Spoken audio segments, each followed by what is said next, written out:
Hey everyone, welcome back. A little while ago, I made a video about this. This is the Bittboy. And if you don't know what it is a little pocket emulation machine that is basically looks like the original Game Boy. And I'm a huge fan of this thing. It's fantastic, but there's some things about it that I don't like very much. First off, in order to adjust the volume, you have to hold down the select button and push the B or A buttons in order to turn the volume up or down. One of my favorite consoles of all time is the Super Nintendo. Now, the Super Nintendo heavily featured L and R buttons on some of the games, and you don't have L and R on this. I mean, you have an R button kind of there in the middle, but you don't have the L button. I think that there's like, I think you can hit like select and R in order to like get L, but it's not the best way to play. That being said, this thing is pretty damn rad. Let me bring up Link's Awakening, for example. Like, look at that. That is just absolutely gorgeous. Very, very good screen. This is, I don't know, I think this is probably not, yeah, this is not Game Boy Color, a Game Boy Color ROM, because I didn't have access to a Game Boy Color ROM. I only had the original Game Boy ROM that I ripped. And, you know, this does come with games on it, although I think that they should probably not do that because that's a bad idea. But I mean, doesn't this look fantastic? It's way better than playing a game on the original system, because the original system had no backlight or anything. Just fantastic. So now I hit the R button and I can go down to quit and I can select another game. And so I would go on there and select, that's the wrong button. Let me try that again. So I'm going to go down to quit. And, oh yeah, I have to hit start. And now I'll go over to the, where's the Super Nintendo? Here's the Super Nintendo. And I'll turn on Super Mario All-Stars.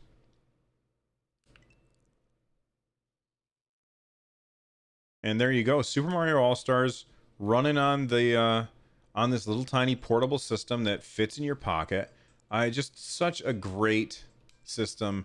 I love this game, and I love this the Bittboy. It's just a fantastic little piece of hardware. The buttons are a little bit squishy, but that's okay. I mean, it's cheap. I think it was like $35. So why am I talking to you about this again? I already kind of talked to you about it once before. Well, the reason I'm talking about it is because I just got in the mail the replacement or the upgraded version. It's called the Pocket Go, and it fixes a few of the things that I wasn't a fan of before. I've already opened it up. I have not turned it on yet, so I don't know what it's like, but there it is right there. We take it out of its package. Look at that thing. I did already take off the little protective film. My family and I were sitting outside chatting. I was sitting in the hammock, and I could not help myself but take off the protective film. So this is the Pocket Go, and I'm going to turn it on, and we can see exactly what this is like. So where's the on button? Oh, there it is. Okay, so turning it on.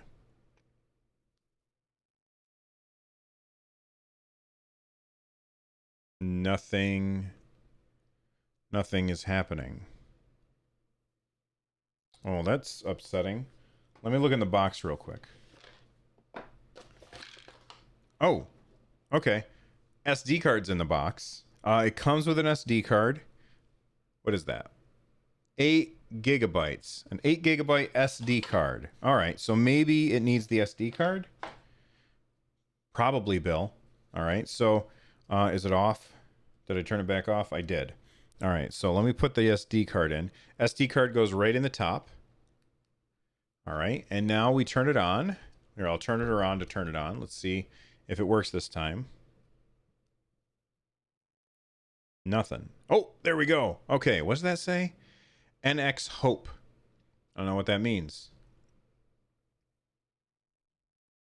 Automatically removing. Okay, I don't know what that means. There we go. Wow, that screen looks fantastic. That screen looks really, really good. Let's start up a Game Boy game. And, oh, Link's Awakening. Perfect. Except this is the color version. Now, this shipped with games. So, like, that's really weird to me, but it shipped with games. Look at that screen. That screen is fantastic. I heard that it had a better screen. There is a little bit of light bleed on the top. Do you see that light bleed? That is irritating, to say the least. But, I mean, this thing was $40. $40. That is a fantastic deal for the Pocket Go, and it has L&R buttons up on the top, which is really exciting. Now this looks like it's stretched or something. What I can do, I'll bet you. All right, so we've got a reset button up here on the top. I'm gonna hit that reset button, and I can go down to settings. Let's try again. Settings, and let's see. I can go with, is there a way to change mono palette, color filter, DMG border, Oh, no border, or just default. Control, show FPS. I guess there's no way to change the, well, let's quit, and because I wanted to change the aspect ratio. Or maybe it's fine. Maybe it's fine. Let's start the game.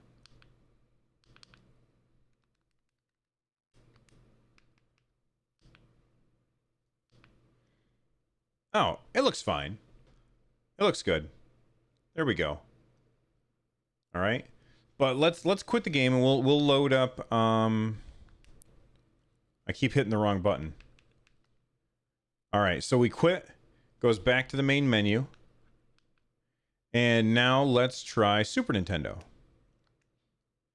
All right, what do we got here? We've got Super Mario World, Super Mario World 2. All right, we're going to try F-Zero. Oh, I didn't hear anything either. Here's another thing about it that I really like. It's got a volume slider on the side, which is great. Not bad. So I've got F-Zero running. All right, I'm going to start it up.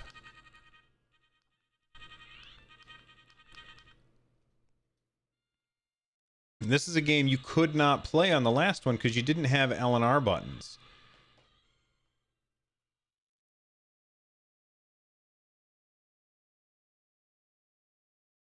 Oh, I'm steering backwards. Anyway, you get the picture. So it's got L&R buttons, which is something that the original did not have. So that's fantastic. On the bottom, or on the top, here, let me turn that back down because it's very distracting. On the top, we've got headphone jack and an AV out, which I don't understand what that means. AV out does not make any sense to me because that looks like another headphone jack. But there you go. So we'll hit reset. And we'll go to exit. I keep hitting the wrong button.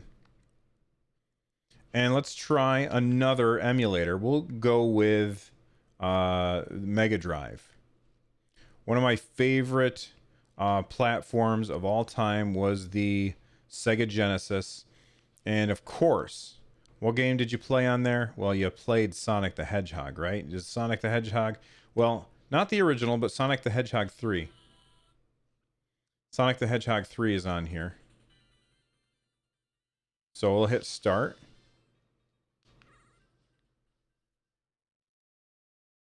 And there you go. Sonic riding on top of the biplane. This thing is really good. Now I haven't really played any of it. So let's you know what I feel like? You know, with the original Bittboy, your hands are very, very close together.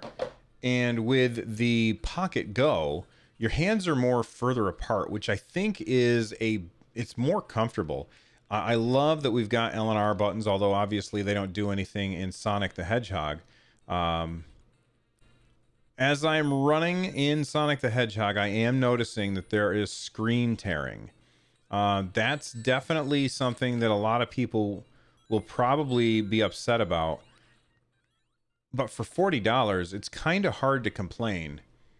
All right, so let's watch. Maybe you can see some of that screen tearing. No, I'm not really noticing it there. Maybe because I'm going kind of slow. Let's try this. I'm gonna have to jump.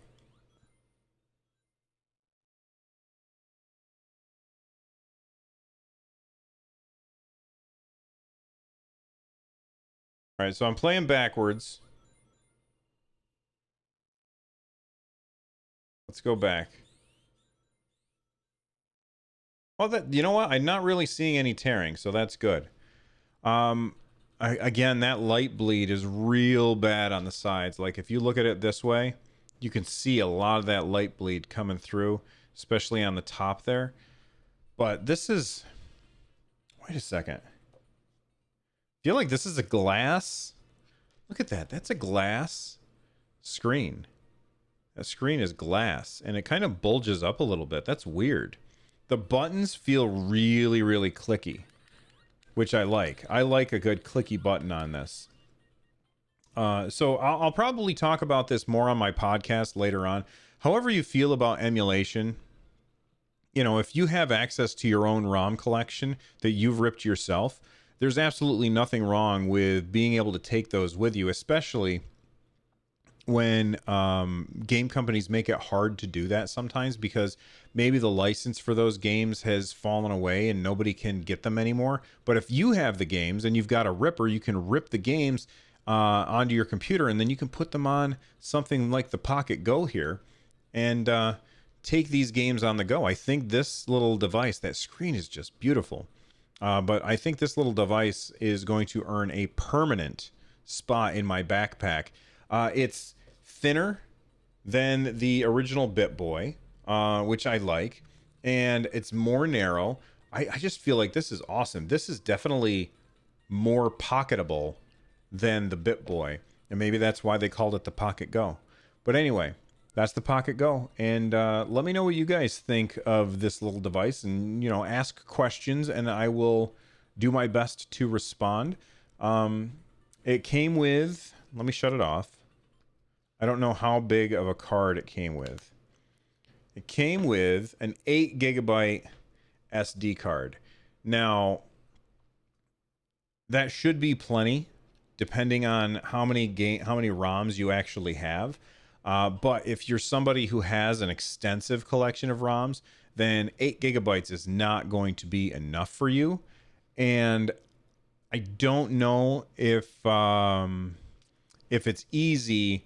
Like, I think I read someplace that it was difficult to, or not difficult, but at least labor intensive to get an SD card set up to go into one of these that had like a bigger one. So I am interested in figuring that out. Maybe I can try and clone this SD card onto a bigger SD card and then expand the storage. I'm not sure.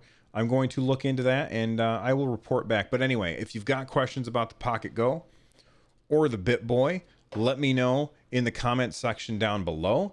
Also, don't forget to hit that like button if you found this video useful at all. And of course, subscribe for more stuff like this. Thank you for watching, and I will see you guys next time. Bye-bye.